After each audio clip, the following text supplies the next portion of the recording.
नमस्कार मित्रों, मैं गौरव कुमार अपने YouTube channel GK guiding by Gaurav sir में मैं आपका स्वागत करता हूं। आज हम लोग बाल मनोविज्ञान का एक महत्वपूर्ण टॉपिक बालक के विकास पर वातावरण का क्या प्रभाव पड़ता है, आज उसके बारे में पढ़ेंगे। इससे पहले की वीडियो में हमने बालक के वातावरण पर वंशानुक्रम यानी आनुवांशिकता का क्या प्रभाव पड़ता है उसको हमने देखा पढ़ा। यदि आपने नहीं देखा है तो इस वीडियो के नीचे उसका लिंक मिल जाएगा, वहाँ से अवश्य देख लें और इस वीडियो को पूरा देखें, अंतिम तक देखें, क्योंकि आधा अधूरा आपके लिए फ़ायदेमंद नहीं होगा।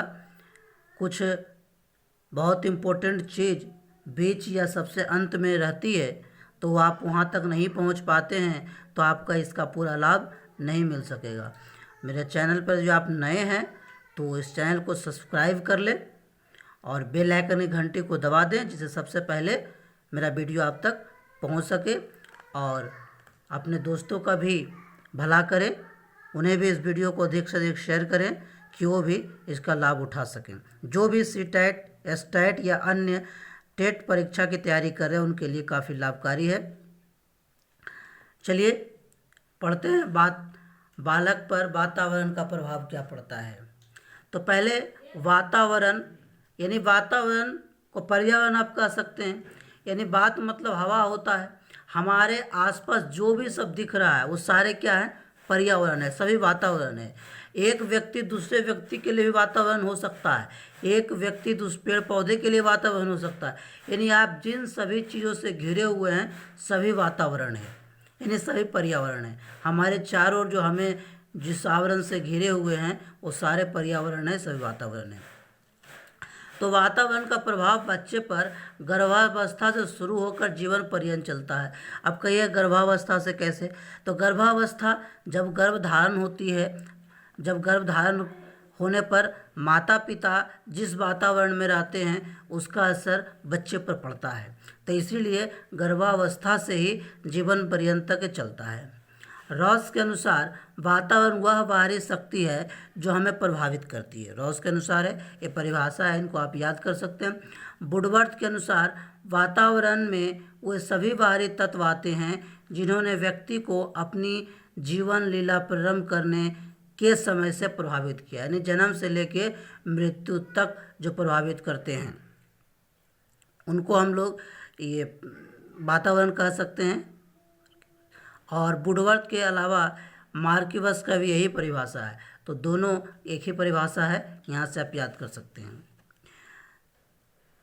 उसके बाद जिस वर्ड के अनुसार वातावरण वह हर वस्तु है जो किसी अन्य वस्तु को घेरे हुए है और उस पर सीधे अपना प्रभाव डालता है, यानी जो भी हमें घेरे हुए है सभी है। ये कुछ महत्वपूर्ण परिभाषा था, बहुत सारे मनोवैज्ञानिक ने अपने अपने तर्क के अनुसार अपने अपने परिभाषा दिया है।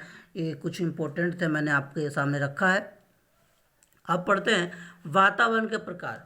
तो यूँ तो वातावरण को आप अलग अलग भागों में विभाजित कर सकते हैं, लेकिन मुख्यतः और बालक के विकास पर प्रभाव डालने की दृष्टि से इसको मुख्यतः 4 भागों में बांटा जाता है। पहला प्राकृतिक वातावरण। तो प्राकृतिक वातावरण में जितना भी प्राकृतिक में आता है, प्राकृतिक घटनाएं सारे इसमें प्राकृतिक वातावरण में आएगी। जैसे जलवायु, दिन भर में मौसम परिवर्तन है ना, जैसे गर्म जलवायु, ठंडी जलवायु, ये सब चीज़ें ये प्राकृतिक वातावरण में आएगा। दूसरा आपका है सामाजिक या सांस्कृतिक वातावरण।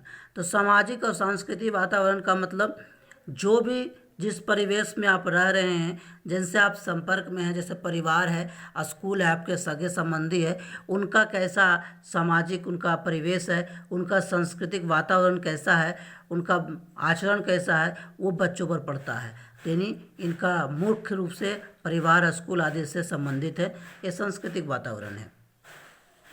आगे बौद्धिक या मानसिक वातावरण।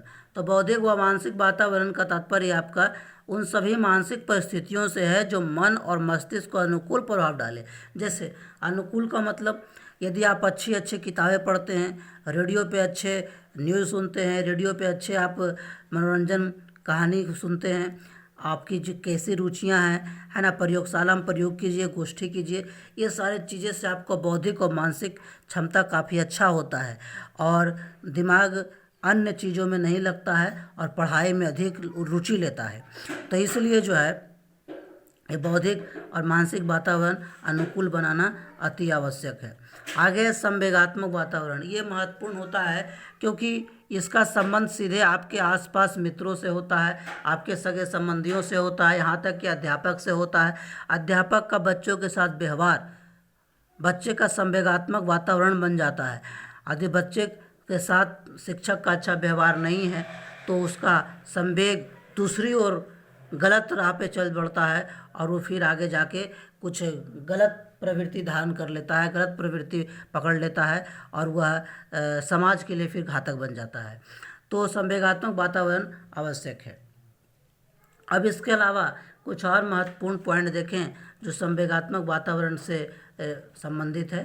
देखते हैं 1873 में एक स्विस लेखक डिकैन डोले ने कहा है कि बालक पर वंशानुक्रम नहीं, वातावरण अधिक प्रभावशाली होता है। इनका कहना था, पूछ देता है कि किनके अनुसार वातावरण का वंशानुक्रम का प्रभाव कम और वातावरण का ज़्यादा होता है। तो ये डिकैन डोले 1873 ईस्वी में इन्होंने ये कहा था। अब जो है वातावरण बच्चों पर प्रभाव कैसे डालता है उसके कुछ उदाहरण जो मैं आपको समझाता हूँ, जिससे आपको भी समझ में आ जाएगा कि वातावरण का प्रभाव कितना बच्चों पर पड़ता है।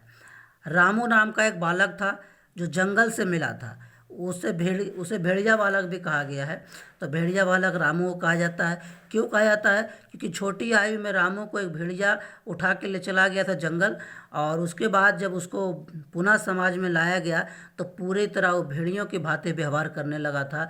तो इससे स्पष्ट होता है कि जो जिस वातावरण में रहता है, पलता है, जिससे पालन पोषण होता है, उस प्रकार वो सीख लेता है। अब है एक कैलोग का प्रयोग है। उन्होंने 10 मास का एक चिंपैंजी बंदर और अपने लड़के, जिनका आयु 7 माह था और 10 माह इसका था, 7 माह इसका था, दोनों को समान वातावरण में रखा गया। कुछ दिनों में देखा गया कि वो चिंपैंजी बंदर भी चम्मच से खाना खा रहा है, गिलास से पानी पी रहा है, जो अमूमन होता नहीं है। लेकिन वो बच्चे के साथ रहकर ऐसे वातावरण में भी वो सीख गया। तो इससे स्पष्ट है कि वातावरण का प्रभाव बच्चों पर अधिक पड़ता है। आगे है एक मोरी टापू एक जगह का है जहाँ पर लोग के 6 अंक से आगे गिनती नहीं आती है, यानी उनकी भाषा में 6 से आगे गिनती है ही नहीं। लेकिन कुछ दिनों के बाद उस टापू पर स्कॉटलैंड का अधिकार हो गया और उसको उन्होंने शिक्षा दिया, पढ़ाने का प्रयास किया। फिर पाया कि वो भी 6 से आगे की गिनती सीख गए और सभ्य हो गए। तो इससे यह स्पष्ट होता है कि बच्चों पर वातावरण का प्रभाव पड़ता है। कैंडोले के अध्ययन में क्या निकला है? एक कैंडेले फ्रांस के निवासी थे। उन्होंने इंग्लैंड और फ्रांस के 552 प्रसिद्ध व्यक्तियों के जीवन इतिहास का अध्ययन किया था। अब अध्ययन करने पर उन्होंने पाया कि अधिकांश दोनों के अनुकूल जो व्यवहार था अधिकतर मिलता जुलता था। अध्ययन में पाया कि स्वास्थ्य अनुकूल वातावरण अधिक योगदान था, यानी जहाँ के जैसे लोग हैं इंग्लैंड के और फ्रांस के, उनके जो वातावरण है उनसे मिलता जुलता था। यानी इससे स्पष्ट होता है कि अनुकूल वातावरण व्यक्तियों पर अनुकूल प्रभाव डालता है और प्रतिकूल वातावरण व्यक्तियों पर प्रतिकूल प्रभाव डालता है। एक जेम्स और रीस नामक 2 जुड़वा बच्चे को प्रयोग किया गया। एक को पहाड़ी क्षेत्रों में पालन पोषण किया गया और गाँव में। दोनों के बुद्धि लब्धि में लगभग 19 अंकों का अंतर पाया गया। यानी पहाड़ी और गांव में, मतलब दोनों एक ही जुड़वा बच्चे आज 2 अलग जगह पे रख दिया जाए तो उनकी बुद्धि लब्धि में इतना अंतर आ जाता है, यानी बुद्धि पर वही प्रभाव पड़ता है। आगे है टर्मन और मैरिल ने भी बच्चों पर प्रयोग किया। सामाजिक आर्थिक स्तर पर और बुद्धि लब्धि पर प्रयोग किया और पाया कि सामाजिक स्तर अच्छा होने पर बच्चों का बुद्धि अच्छा होता है।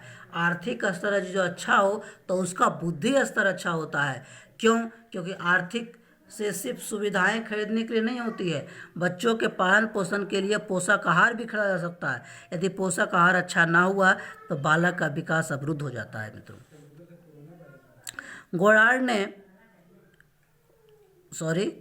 गोर्डन ने नदियों के किनारे रहने वाले व्यक्तियों के बच्चों पर अध्ययन किया गया और उन्हें पाया कि उनकी बुद्धि लब्धि कम है, सामान्य लोग से कम है। क्यों? क्योंकि वो सामाजिक परिवेश से काफ़ी दूर है, वहाँ शिक्षा आदि की व्यवस्था नहीं है, उनका वातावरण वैसा है। तो इस तरह से इससे स्पष्ट होता है कि वातावरण का प्रभाव काफ़ी अधिक पड़ता है। तो दोस्तों, ये वीडियो कैसा लग रहा है? यदि अच्छा लग रहा है तो वीडियो को लाइक करें, अपने दोस्तों को अधिक से शेयर करें, चैनल पर नए हैं तो सब्सक्राइब अवश्य कर लें, बेल आइकन की घंटी को दबा लें, जिससे सबसे पहले आपको मेरा वीडियो मिल सके। आगे है, सामाजिक वंशानुक्रम को ही वातावरण कहा जाता है, कुछ विद्वानों का कहना है। यानी वातावरण को हम सामाजिक वंशानुक्रम कह सकते हैं, यानी समाज का ही जो वंश चल रहा है उसको आगे बढ़ाना। अब जो है, जो व्यवहारवादी मनोवैज्ञानिक है, जितने व्यवहारवादी मनोवैज्ञानिक है वो वंशानुक्रम से अधिक वातावरण को महत्व देते हैं कि मनुष्य के बालक के विकास पर अधिक प्रभाव जो होता है वो वातावरण का होता है, वंशानुक्रम का कम होता है। ये व्यवहारिक मनोवैज्ञानिकों का कहना है। अब मित्रों, वातावरण के प्रमुख कारण को 4 भागों में आप बांट सकते हैं: भौतिक कारक, सामाजिक कारक, आर्थिक कारक और सांस्कृतिक कारक। ठीक है, भौतिक कारक बता दिया, भौतिक जलवायु जो है, सामाजिक कारण भी मैं बता दिया हूँ, आर्थिक कारण बताया हूँ जो अर्थ धन संपत्ति से होता है, और सांस्कृतिक कारण भी मैं आपको बताया इससे पहले। तो धन के अभाव में बालक का विकास अवरुद्ध हो जाता है, उसके बुद्धि क्षमता कम हो जाती है।